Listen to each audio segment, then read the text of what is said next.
avait désigné une équipe sous la supervision de l'Inspection générale des finances afin d'élaborer un rapport sur la situation des finances publiques au 31 mars 2024. Le rapport a été établi en application de la loi 2012-22 du 27 décembre 2012 qui a transposé dans notre ordonnancement juridique la directive de l'UEMOA portant code de transparence dans la gestion des finances publiques. Cette loi dispose que, dans les 3 mois suivant chaque nouveau mandat présidentiel, la situation globale des finances publiques, et en particulier la situation du budget de l'État et de son endettement, fait l'objet d'un rapport préparé par le gouvernement. Ce rapport, audité par la Cour des comptes, est publié dans les 3 mois suivants. Alors, le président de la République, fidèle à sa doctrine Jubel-Jubenti, a tenu à respecter les dispositions de cette loi. C'est pour lui et le gouvernement une exigence de transparence. D'abord vis-à-vis des populations, mais également vis-à-vis de nos partenaires et des marchés financiers qui font confiance au Sénégal et qui devront continuer à nous faire confiance. Cet exercice de transparence et de reddition des comptes est également une nécessité pour en tirer les conséquences objectives, notamment pour le référentiel de politique publique en cours de finalisation pour opérationnaliser le projet. Alors, le constat. Le rapport sur la situation des finances publiques a révélé que la dette publique du Sénégal et les déficits budgétaires ont été plus élevés que publiés par les autorités sortantes et communiqués à nos partenaires durant la période 2019-2023. Le déficit budgétaire a été annoncé à une moyenne de 5,5% du PIB sur la période 2019-2023. Mais en réalité, il a été en moyenne de 10,4%, soit près du double. La dette publique a été annoncée en moyenne à 65,9% du PIB durant la période 2019-2023. Mais en réalité, elle a été en moyenne de 60% du PIB en raison des déficits publics plus élevés que publiés.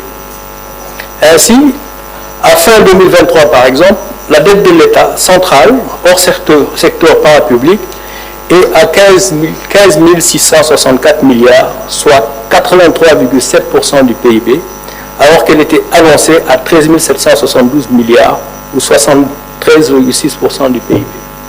Il s'agit donc d'un supplément de dette contracté et non publié de près de 1892 milliards, soit 10% du PIB de plus. Cette dette supplémentaire est principalement due à des tirages sur des prêts projets, sur financement extérieur, et des prêts contractés auprès des banques locales de façon non transparente. Sur la période 2019-2023, les tirages sur ressources extérieures non inclus dans les déficits ont été en moyenne de 593 milliards annuellement, et les prêts bancaires non inclus dans les déficits en moyenne de 179 milliards annuellement. Alors, juste pour expliquer, lorsqu'on parle de tirage donc sur ressources extérieures ou de prêts bancaires qui ont été contractés et dépensés de façon non transparente, en principe, donc, ces dettes devraient se retrouver dans les dépenses. Donc, dans les dépenses et donc dans le financement. Dans le financement de ces dépenses et donc dans la dette.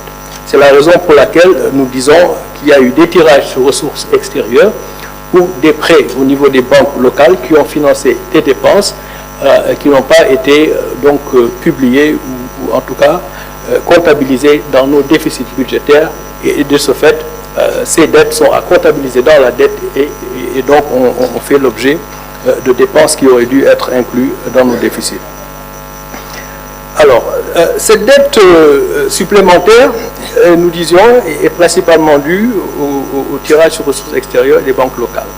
Si on prend l'exemple de l'année 2023, par exemple, le déficit budgétaire à fin 2023 s'établirait aux alentours de 10% du PIB 2023, en y intégrant les tirages sur ressources extérieures et les prêts auprès des banques, alors que le déficit annoncé était de 4,9% du PIB, soit le double.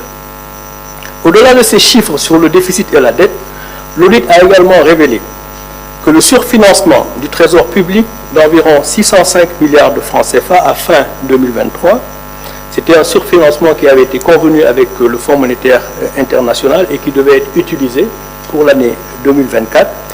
Ce surfinancement de 605 milliards de francs CFA a été utilisé pour payer des dépenses non budgétisées et des dettes connues de l'État, contrairement à ce qui avait été communiqué aux partenaires.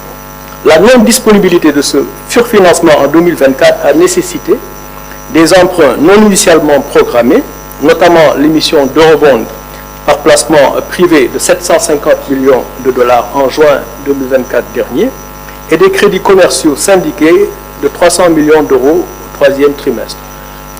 Encore une fois, pour clarifier, il y avait un montant de 605 milliards donc de francs CFA de surfinancement qui devait être disponible en 2024, n'est-ce pas, pour un certain nombre d'obligations. Ces 605 milliards donc, de francs CFA ont été utilisés en bonne partie et donc nous ne les avons pas trouvés dans les comptes lorsque nous sommes arrivés. Donc en conséquence et en attendant la finalisation de l'audit des finances publiques, le gouvernement avait décidé de ne pas porter le dossier du Sénégal au Conseil d'administration du Fonds monétaire international suite à leur mission de revue de juin 2024. L'examen du dossier du Sénégal sur la base de chiffres erronés aurait conduit à un cas de ce qu'on appelle le misreporting, c'est-à-dire la transmission de fausses informations pour bénéficier des tirages prévus sur les ressources du Fonds monétaire international. La conséquence de la transmission de données erronées pour bénéficier de tirages et le remboursement des ressources mobilisées, à moins de bénéficier d'une dérogation sur la base de mesures correctives crédibles approuvées par le FMI. Le gouvernement a donc choisi la voie de la transparence. Là aussi, juste pour clarifier, quand on parle de transmission de données erronées au Fonds monétaire international, donc vous allez au conseil d'administration avec un rapport et les données avec lesquelles vous allez au conseil d'administration sont des données qui sont transmises par les autorités du pays. Alors si ces données donc transmises ne sont pas correctes ou frauduleusement donc données ou fournies au service du Fonds monétaire et qu'il y a un décaissement, ce décaissement en principe il doit être remboursé. À moins qu'il y ait une dérogation du même conseil d'administration du Fonds monétaire international s'il y a des mesures correctives donc qui permettent au pays de revenir sur la trajectoire qui était précédemment donc convenue. Le Fonds monétaire donc, international a été informé des résultats de l'audit des finances publiques et le gouvernement du Sénégal sera en discussion avec leurs services pour les mesures correctives que nous comptons mettre en œuvre.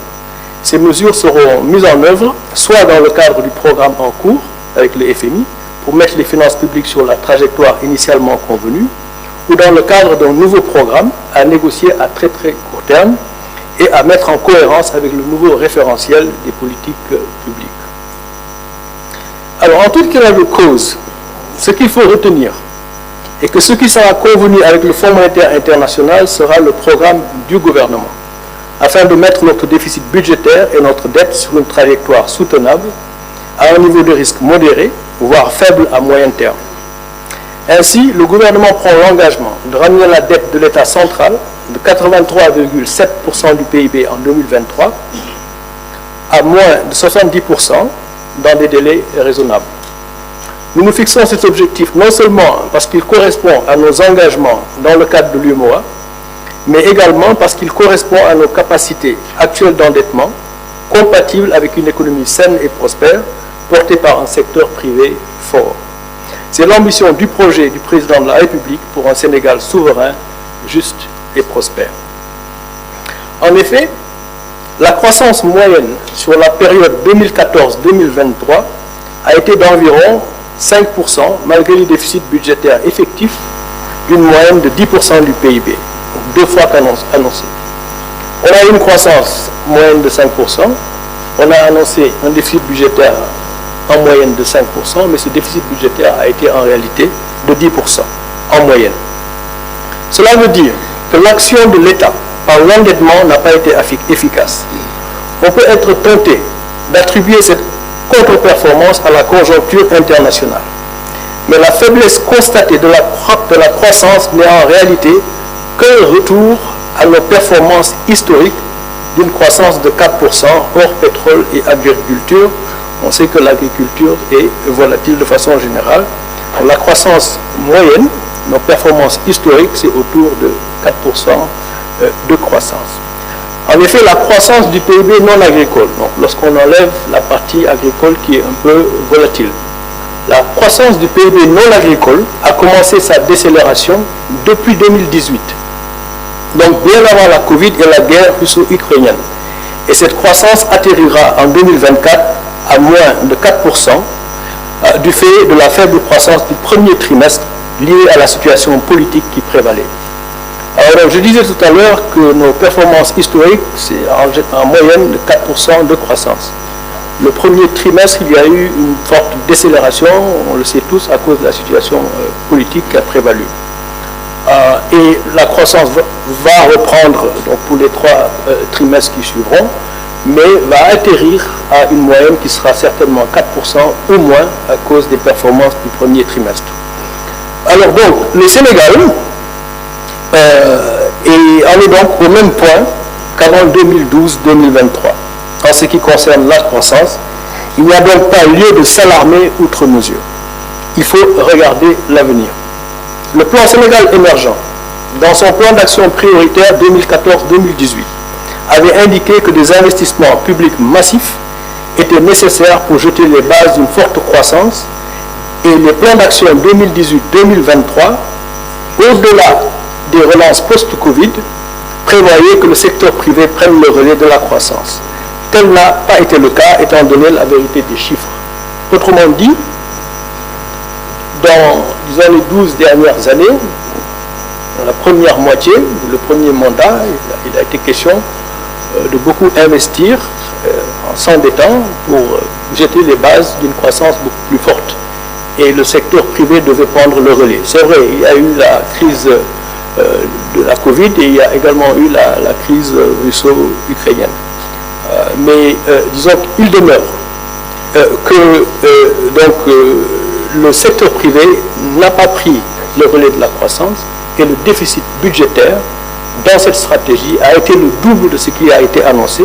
Néanmoins, la croissance a été donc en décélération depuis 2018, donc bien avant les 2 crises qui ne peuvent pas être utilisées comme prétexte de ce point de vue. Alors de ce fait, ramener notre déficit budgétaire à 3% du PIB, comme disons nous l'exigent nos engagements dans le cadre de l'UEMOA, et la dette en dessous de 70% dans un horizon raisonnable, en mobilisant nos ressources.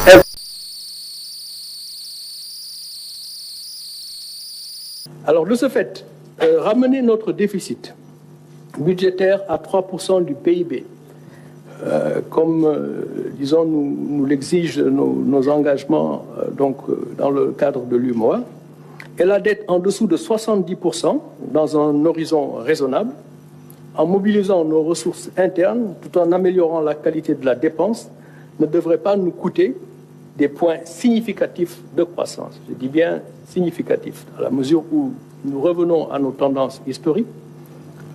Notre projet qui vous sera présenté ultérieurement devrait nous permettre de reprendre la croissance, mais ramener le déficit à 3%, la dette en dessous de 70% du PIB dans un horizon raisonnable ne devrait pas nous coûter donc des points de croissance significatifs.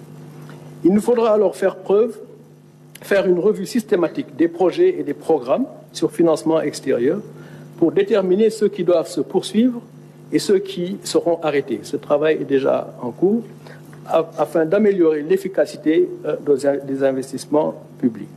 Les dépenses de fonctionnement seront également rationalisées, notamment par la réduction des subventions à l'énergie, nous y reviendrons, une stricte application des procédures de marché public, la maîtrise de la masse salariale et des stratégies d'optimisation de la commande publique et d'utilisation des biens et services par les administrations.